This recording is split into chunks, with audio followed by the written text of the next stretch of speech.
Welcome, one and all. Hopefully, more all than one. But if it is just one of you, I appreciate you. It is Wednesday, November 20th. I've been out of the podcast game for a little bit here, trying to get some things together, sort out my schedule. I know I had an earlier thing about when I was going to be doing things here and there. I don't know if I can stick to that at this point. I think it's just going to be when things happen and I have some thoughts to share, I'll do a podcast and maybe go over some of the rankings as well. You can always find the rankings on my website, as well as anywhere to follow me on social media and elsewhere at thehellgoingon.com. The other thing is that it has just been a whirlwind trying to get everything up and running the way that I want it to. I've already resigned myself to my dogs interrupting whenever they want. Totally fine. No problem with that. It's cute. Betty was perfect last time. But I'm at the point right now where just trying to get things around the house in line. And I swear to you, half an hour ago, I was looking for tape. I could not find tape anywhere in my house. Just to get my webcam connected to my ring light, I needed tape. And right now it's being held on by a Band-Aid. I kid you not. The things that I can't find around here compared to the things that I have a book called Microwave Cooking for One. I'm married, so it's not like I need that book. But it was hilarious when I found it, and I just decided I needed to have it. And the whole book is hilarious, and I should do an entire episode sometime of just going through some of the recipes in there. It's amazing. But anyway, moving on. Let's get into this. Bring in the music and the intro, and I'll be right back with you.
All right, we're back at it.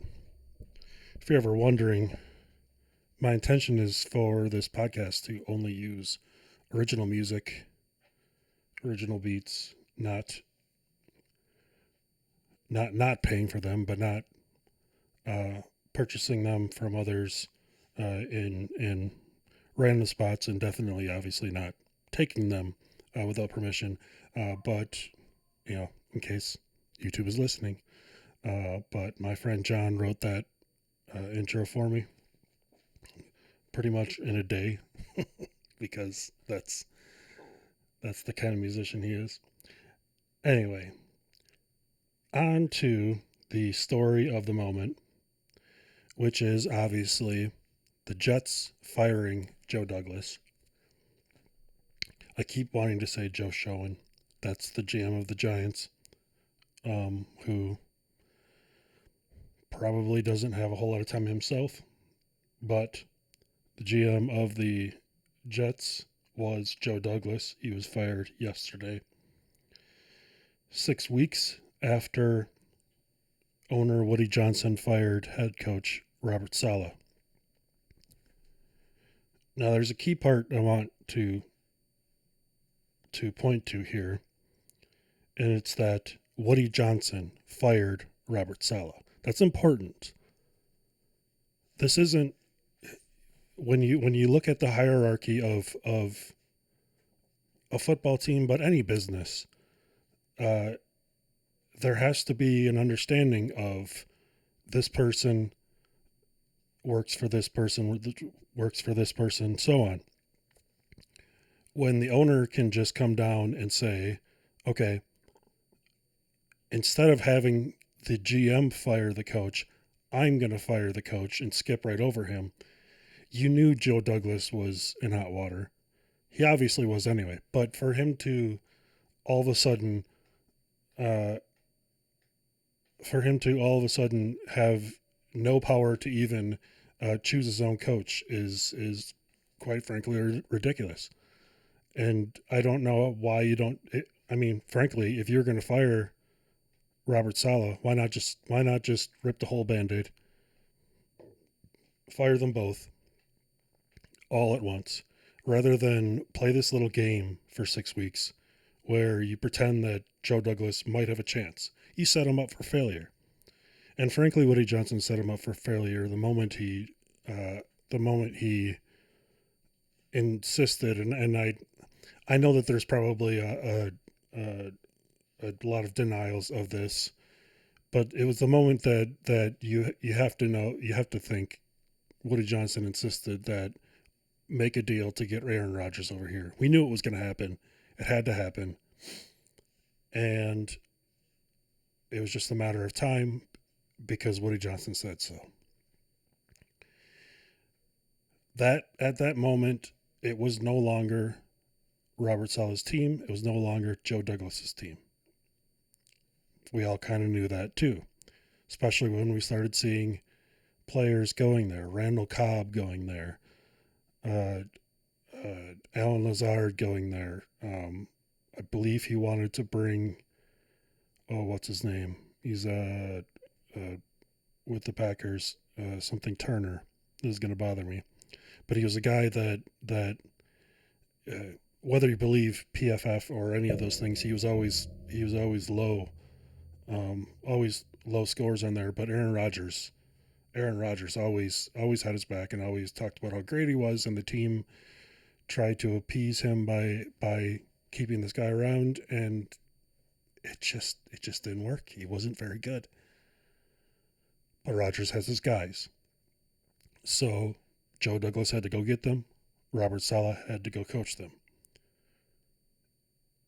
All of this at the behest of Woody Johnson. So when there's a hierarchy like this, I've always believed that, again, in any business, uh, you hire the people that are directly below you. So, head coach hires his assistant coaches. Those assistant coaches, if they need other assistants below them, hire those people, hire maybe the trainers or whatever the case may be. Head coach is hired by the GM. The GM is hired by the owner, assuming there is an owner, or president in the case of the Packers' unique organizational structure. But you can't have this skipping over of things. In the case where it always ends up being that the coordinators go first and then the coach and then the GM and so on up. But it seems like it should be the opposite.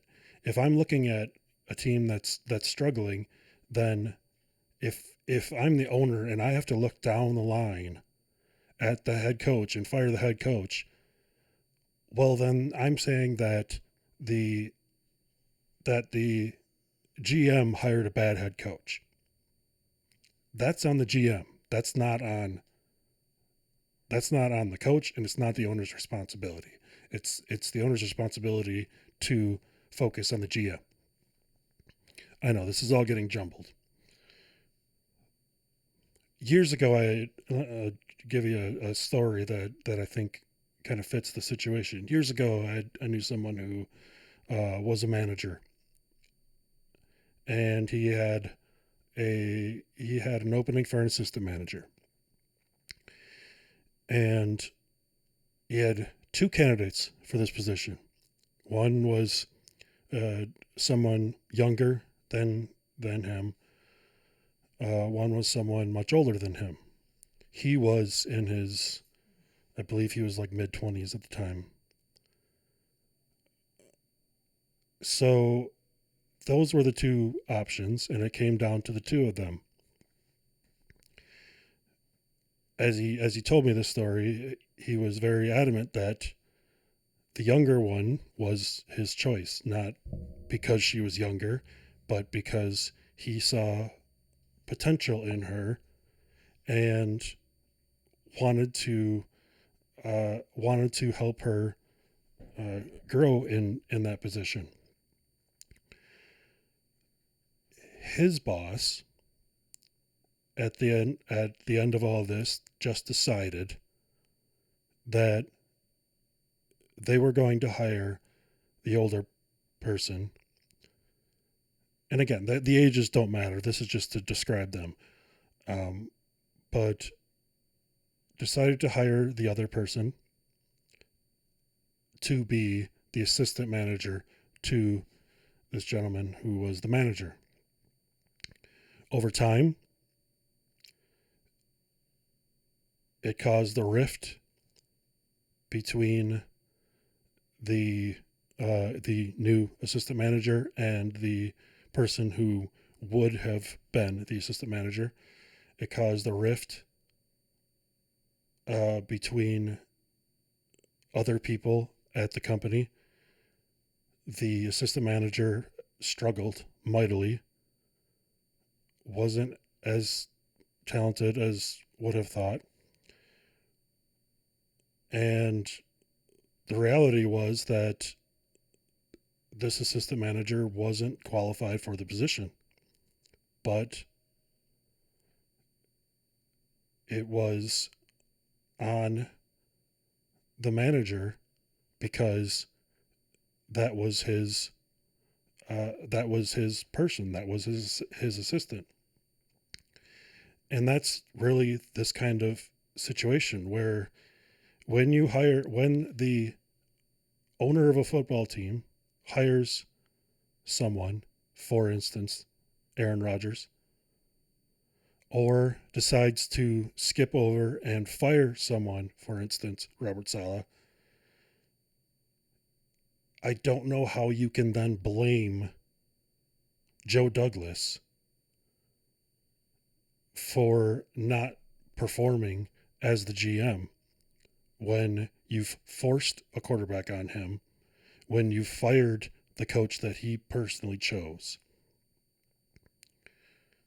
It's just one of those situations where it really needs to be a set hierarchy.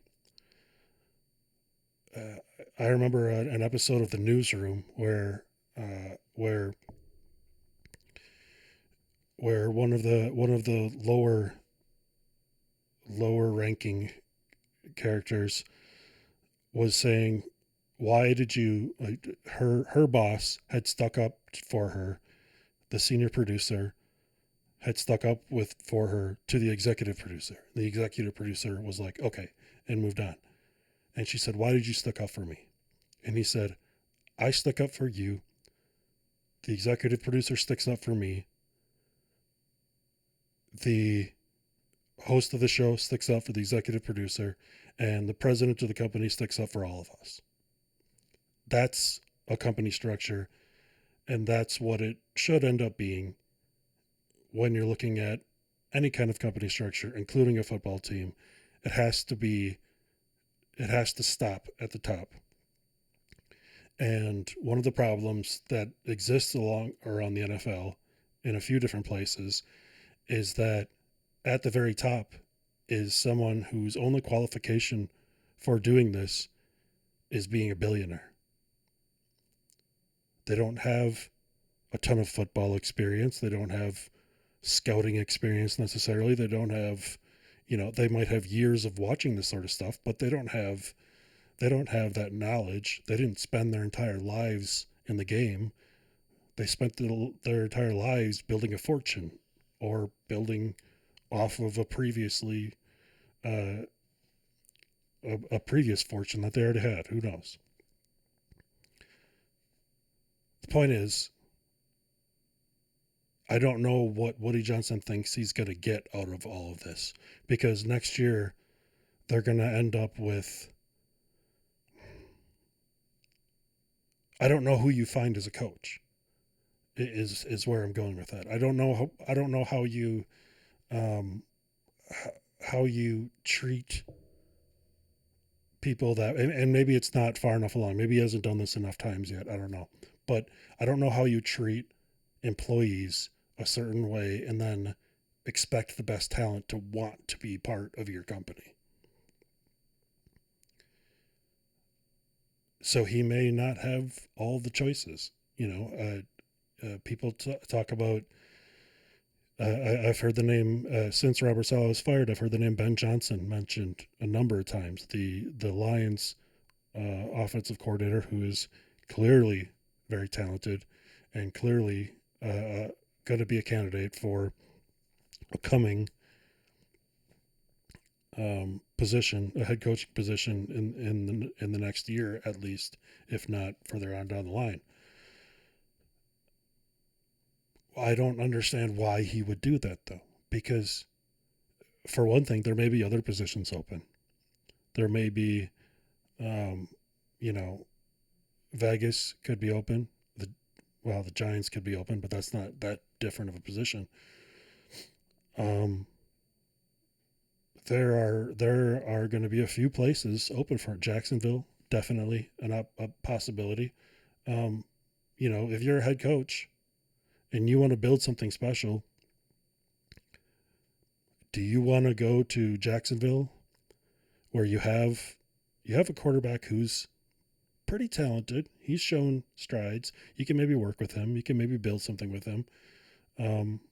Think about Ben Johnson going to Jacksonville and taking a quarterback like Trevor Lawrence and reinvigorating his career the way that he did with Jared Goff. Um, that has to be far more appealing to a coach like Ben Johnson than the idea of going to the Jets, where you have no control, where the owner, without any real football knowledge, will just tell you who's going to be on your team and who will be your coaches, maybe, and who will be this or that, who, frankly, and not going to get really into politics here, but frankly, he's likely to be getting an ambassadorship and heading across the pond at some point. So who knows if he'll even be around to watch all this stuff happen and really to manage it. Will he still try to manage it while he's doing that? I don't know a lot of billionaires that like to cede control of something like that. And all at the same time, you're going to be dealing with the New York media. And every step that Ben Johnson would take would be critiqued. And your quarterback is set. You don't have a choice. It's Aaron Rodgers. And the team around Aaron Rodgers is set because it'll be what he wants. So that's where my thoughts are with Joe Douglas. I really, really believe that I'm sure as an owner, it's easy for me as someone who's not a billionaire, not anything even close to that. Yeah, it's easy for someone like me to sit here and say, well, this is how I would do it. But I do believe in my career in various roles, I have had a tendency to understand where something isn't my specialty and I will stick my nose in up until the point where I know that something isn't my specialty. And then I realize that, okay, it's time for me to step away and let someone else do this.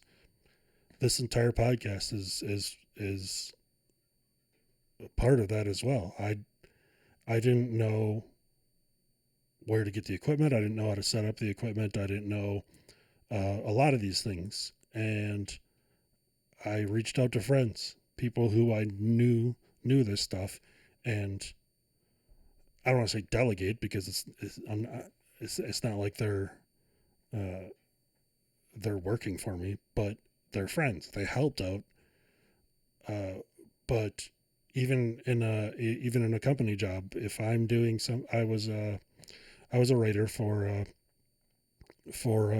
company's blog, and a lot of times that would deal with some different kinds of creative content. Now I could do some of that stuff. I could create things like that. Um, but what I could create in 4 hours, I know that there was someone else on staff that could create it in 5 minutes. So why would I waste everyone's time and my own trying to have this pride over something that I don't need to be doing? Um, and really, I wish more owners would recognize that the Woody Johnsons, the Jerry Joneses, the you know, it's ultimately what led to, well, it's ultimately what affected the performance of Dan Snyder. It didn't really lead to his departure. That was various other things, but the performance of his team over that time was greatly affected by him thinking that he was going to figure out how to do it himself. He was going to take on all of those questions himself. He was going to, make the big signings. He was going to pay hundred some $1 million to Albert Hainsworth when the team couldn't find a quarterback or anything else, or an offensive line or anything. There's just has to be a way to do it where you hire people that you trust, and then you trust them. And if they can't succeed and they lose your trust, then you cut them loose and you hire someone else that you trust and you trust them. And then you hope that they will hire people that they trust, and so on and so forth down the line. That's really all I had to go in on that. Uh, all 20 minutes later, but it's just one of those things that I think there are a lot of topics being discussed, but around the firing of Joe Douglas. But I think it really should be a bigger conversation of putting someone in a position to fail, and it's a bigger conversation that needs to happen across the entire workforce in general. Regarding the rankings, I found it interesting when I was uh, going through this process of creating them, and we're heading into week 12 now, and just looking at some of the teams that are in this place and that place. Um, you have to wonder and think back to all the times when you heard back in week 4 or in week 5, all the times that you heard someone tell you this team, it's over for them.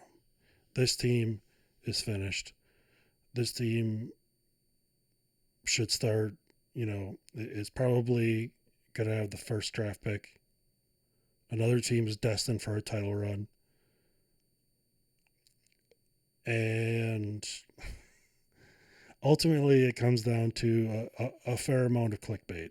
And I do some of it myself. I won't lie.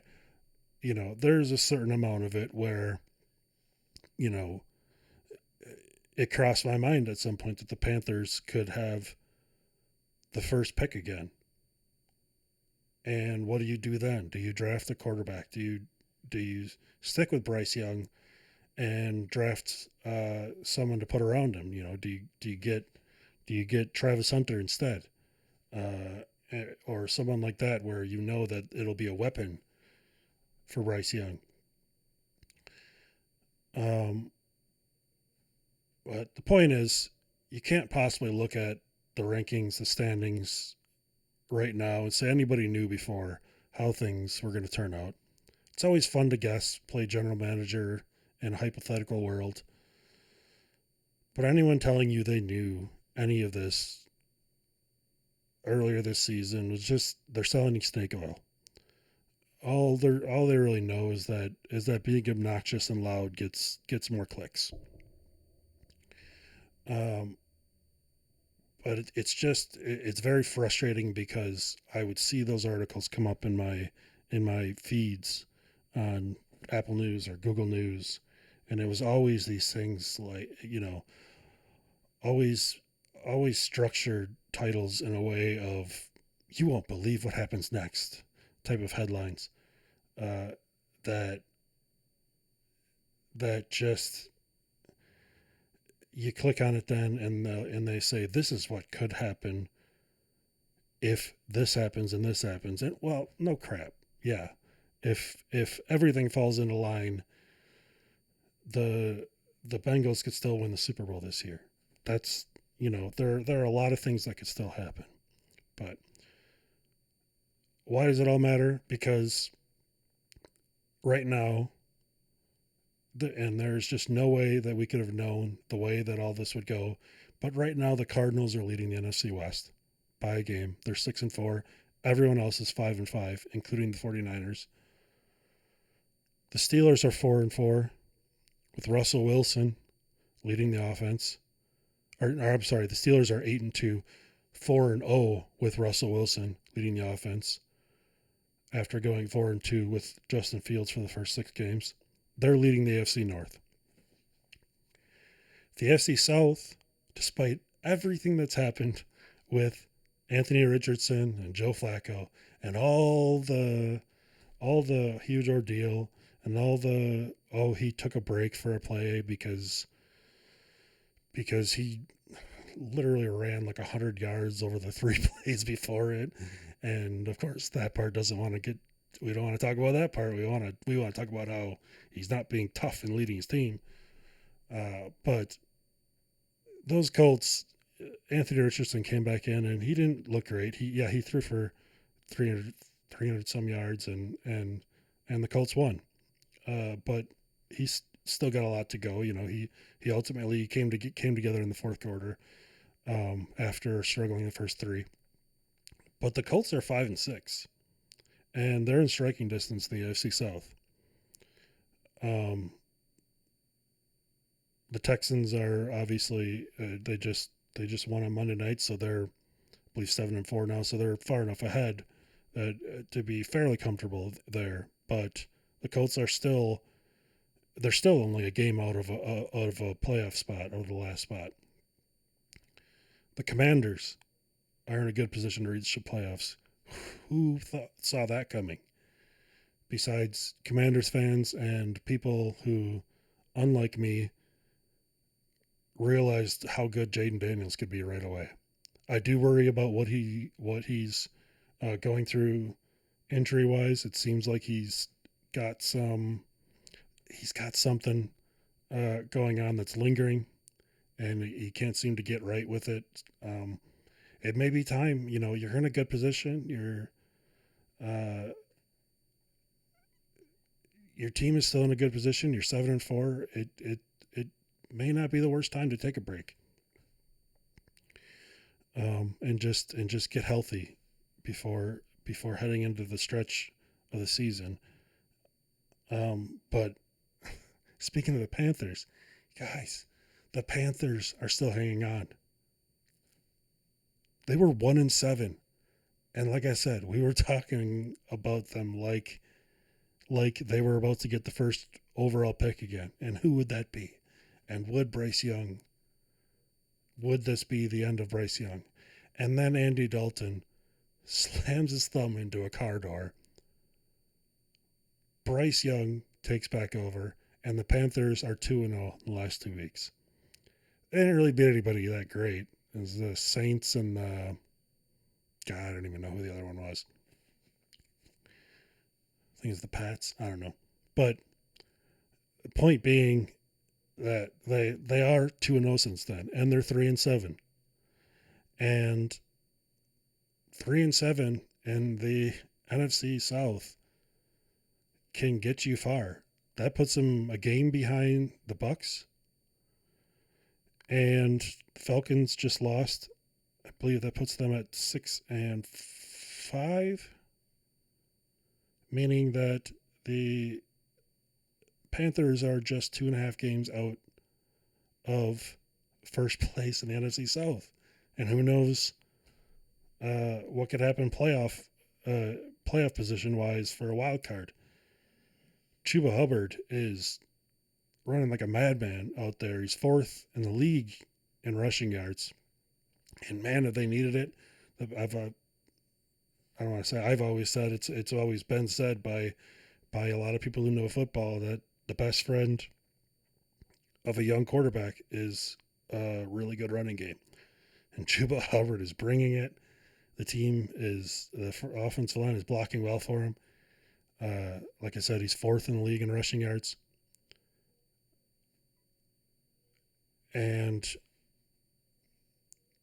that brings me to the running backs, because the 3 above him are Derrick Henry, Saquon Barkley, and Josh Jacobs, aged respectively 30, 27, and 26, and all on a different team than the team that drafted them. Meaning that they played with the original team at least 4 in Jacobs' situation, if not 5 years. And then their team let them walk, because in this league, there's the sense that they're on their later years. Some teams have a philosophy. It's been talked about with the Packers a lot with the Aaron Rodgers situation. Some teams have a philosophy of letting a running back go a year early to avoid letting them go a year late. And not just a running back, any player. Just the philosophy itself of understanding when they're going to be around their peak and when they can contribute at a higher level than another player, in that vein of so that you know when to let them go a year early as opposed to hanging on a year late.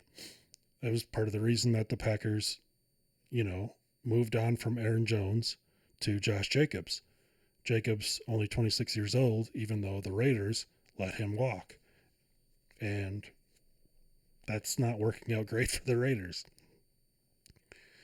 Saquon Barkley with the Eagles, that's not working out great for the Giants. I mean, they do have Tyrone Tracy, who is phenomenal, and maybe they wouldn't have found him if Saquon was there, or maybe they would have a 2-headed rushing attack, and would be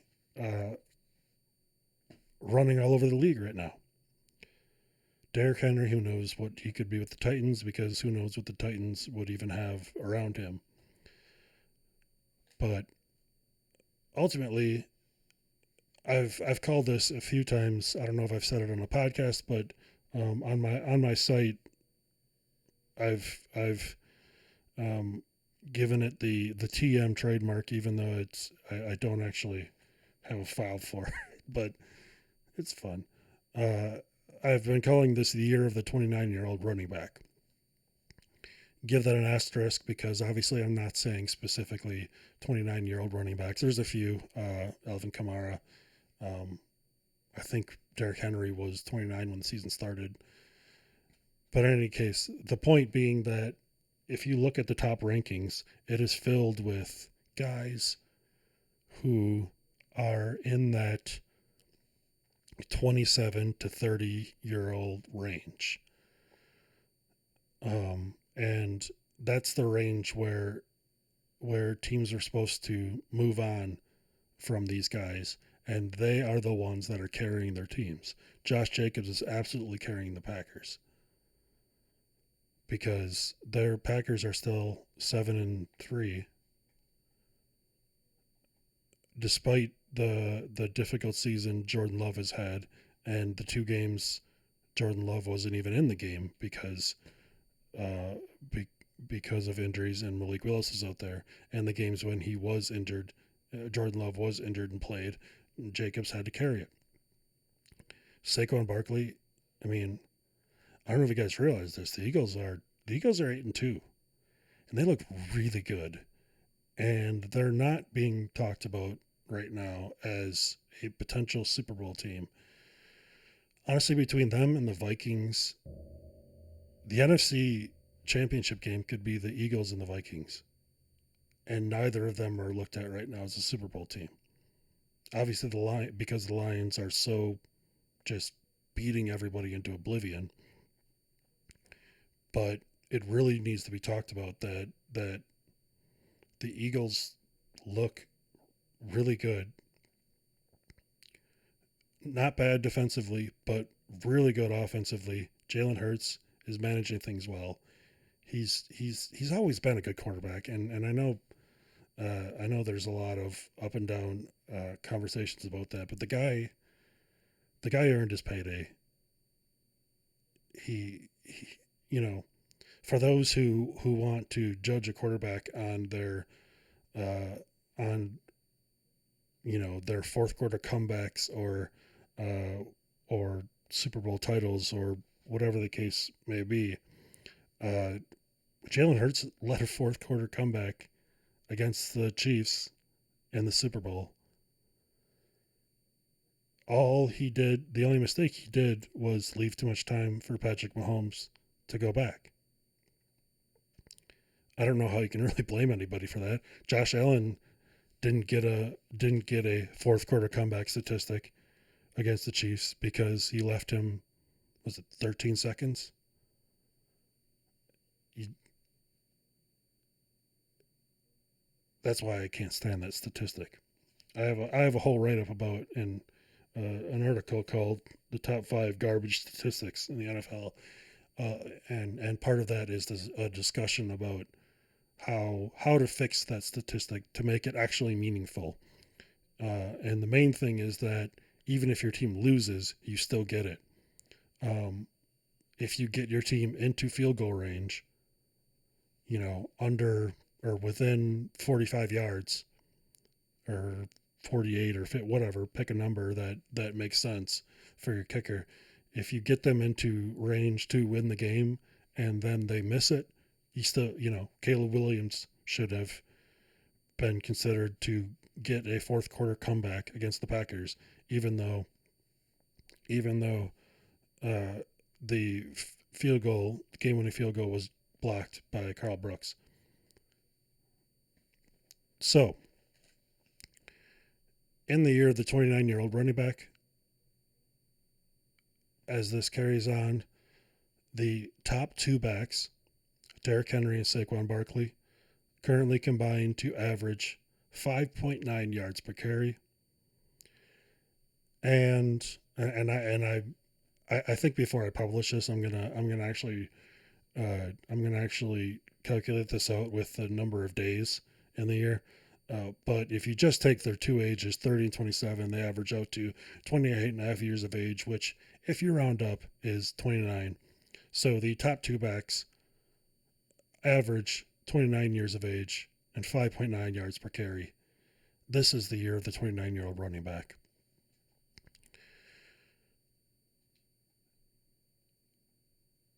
In the power rankings, which I will be publishing possibly later today, but more likely tomorrow, um, I went through.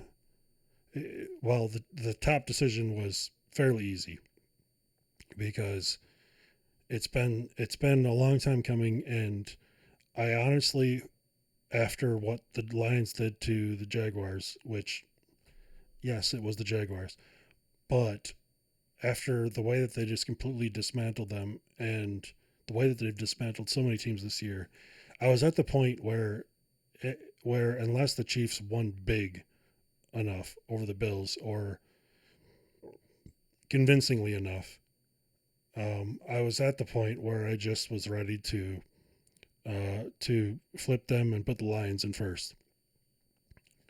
Then the Chiefs went and lost, and that sealed the deal, made it much easier to just put the Lions up at the top. So, without further ado, there's the top team in the league, which it probably will be for literally everyone out there who makes power rankings.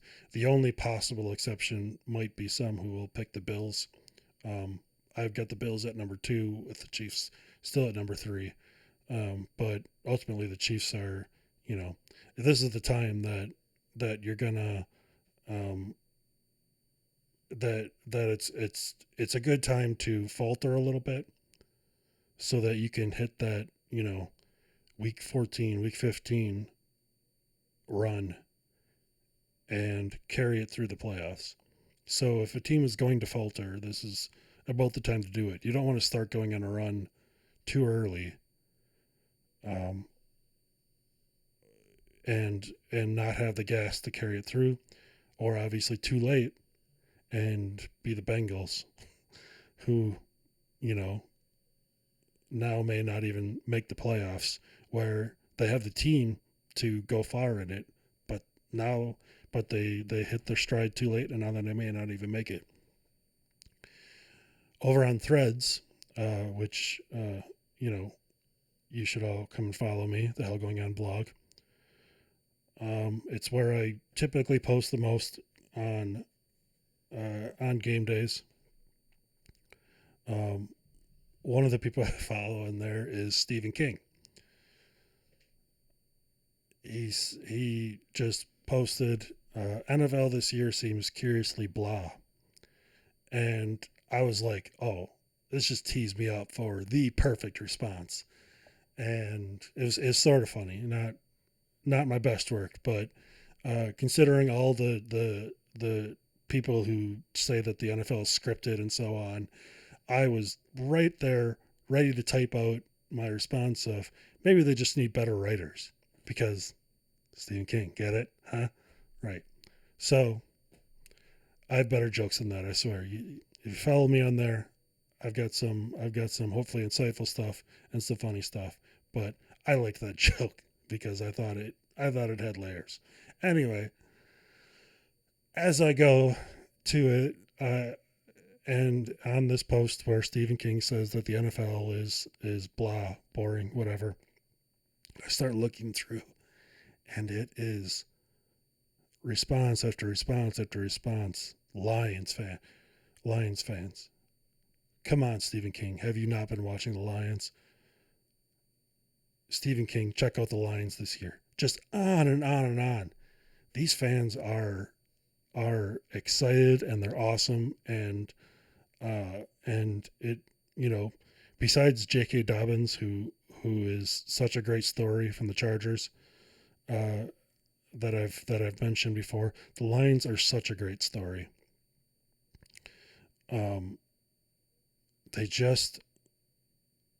They have this fan base that has suffered so long, and I made a little video actually. If you look over on my YouTube channel, which this will be posted to, and maybe I'll connect it to it.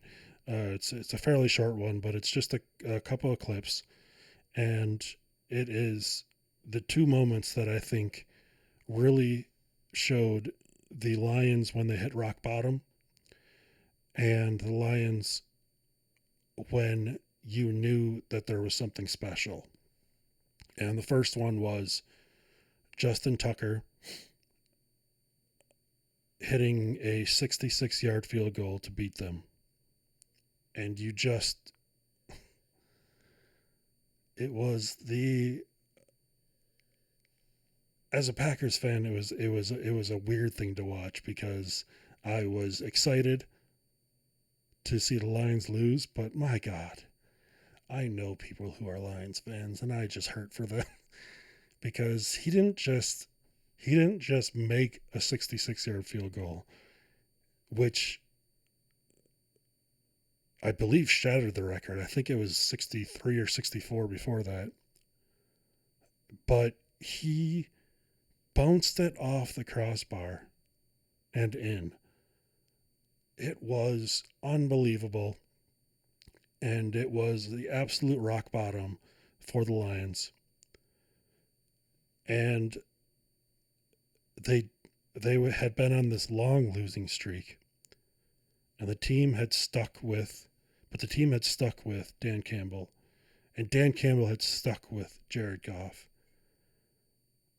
And if I could bring it back, this was the management on down. The owner had chosen the GM. The GM had chosen the head coach and stuck with him. The head coach has chosen his staff and stuck with them. And they had gotten their players and stuck with them. And Dan Campbell and Ben Johnson went through hell with Jared Goff. But they went through it together. And it was really incredible. And I realize this is probably starting to sound like it's getting all sappy and so on. But it was really kind of something special. And then over the next, I don't even remember how many weeks, the Lions kept losing. And I believe they tied one game, but they lost a number of games in a row. I want to say it was something like 9. I have to look. I wrote an article about it, I believe last year, to go along with the video. Until they played the Vikings, and they mounted a late comeback, and Jared Goff threw the game-winning touchdown. I believe it was to Amon-Ra St. Brown. And it was this monkey off the back moment, and you just felt it, that there was something different here.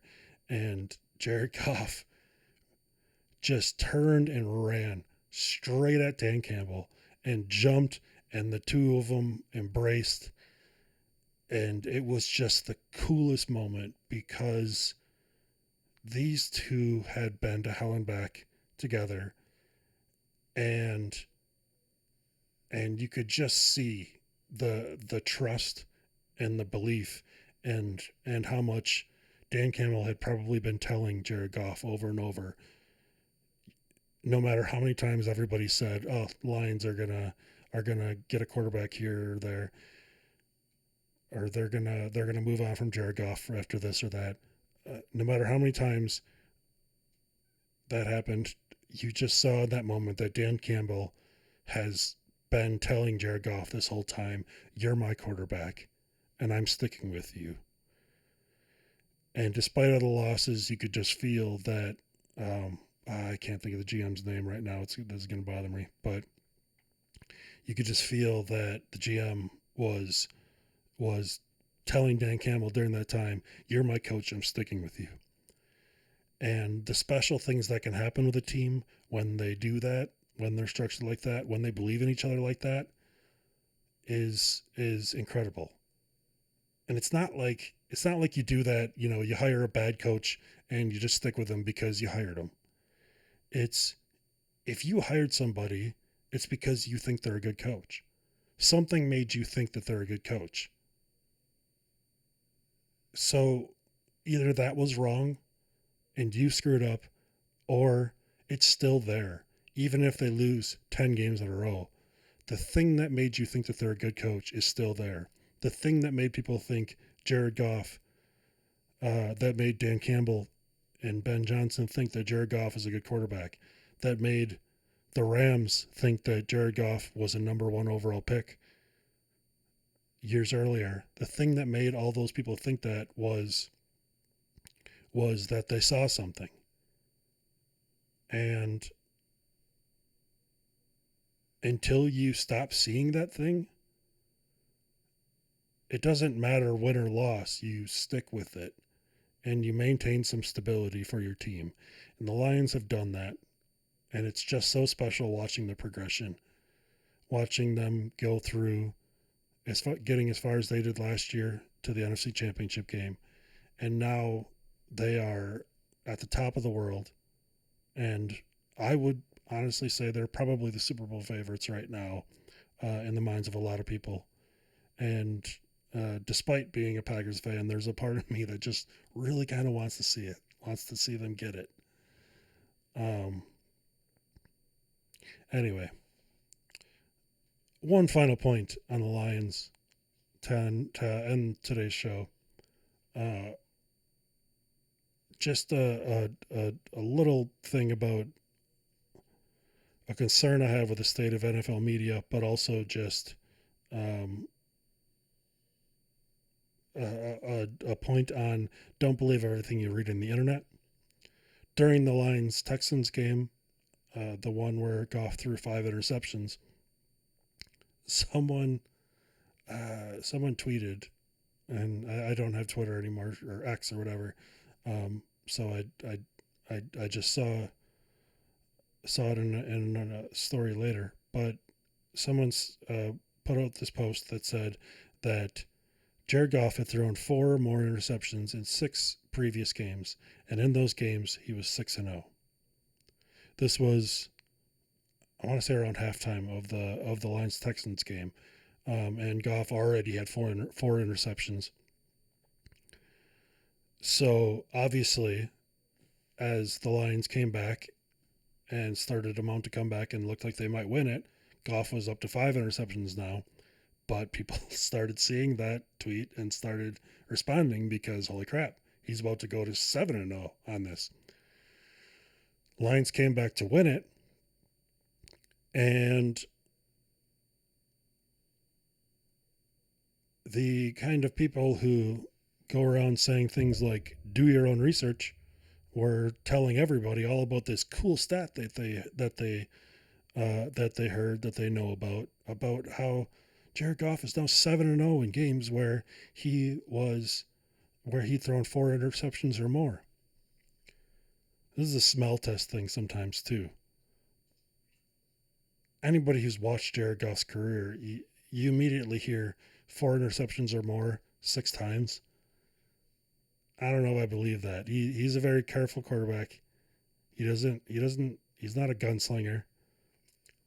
So I just went over to StatHead. It took me literally 30 seconds to filter down. If you don't have StatHead, it is the coolest thing. No, they're not paying me anything. I'm not that popular. But I do have a subscription to StatHead, and it's something I use often because I literally just went in there and put in. I filtered it by interceptions, player game finder, 4 or more, Jared Goff, send, and 2 games came up.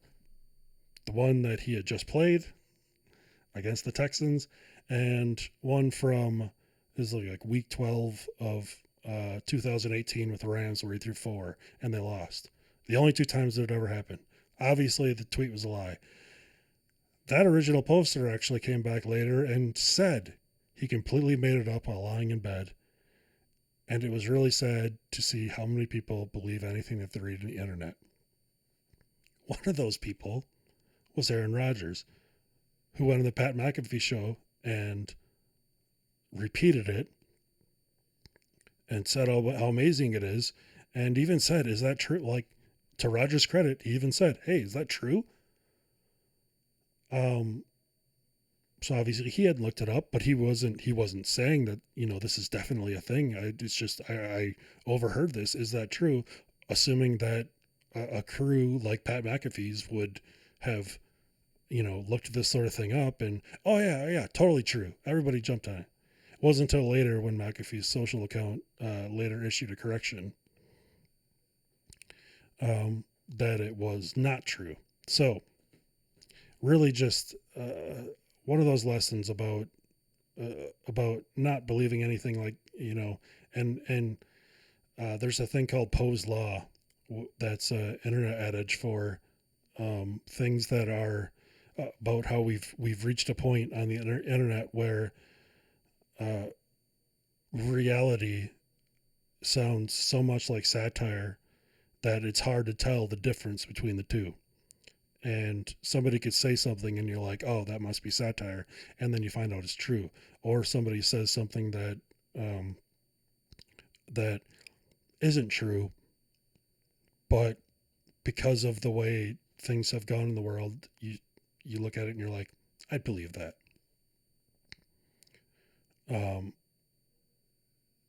So yeah, that is why you verify. There are plenty of tools out there to do that. In the football world, StatHead is probably the biggest one. The guy showed a thing of StatMuse, which in my experience is not very reliable. I've had I've had badly misleading stats come out of there. So find your sources, quote your sources whenever you possibly can, and find the ones that are the correct ones. That's going to be the end of the show, end of today for me. Hope you enjoyed some or all of it. If you want to follow me during the week or especially during game days, Threads is probably the biggest place to find me, or on Facebook, my page on there under the Hell Going On. The easiest way to find me, however, is to find me on my website, thehellgoingon.com, and all my social links are right there for you. See you again sometime soon. I'll hopefully try and do this weekly on Wednesdays now, but no promises. Maybe I'll throw a little 15-minute teaser in here and there. But come check out the power rankings when they come out today or likely tomorrow. And as always, may all your teams win and coaches be fired.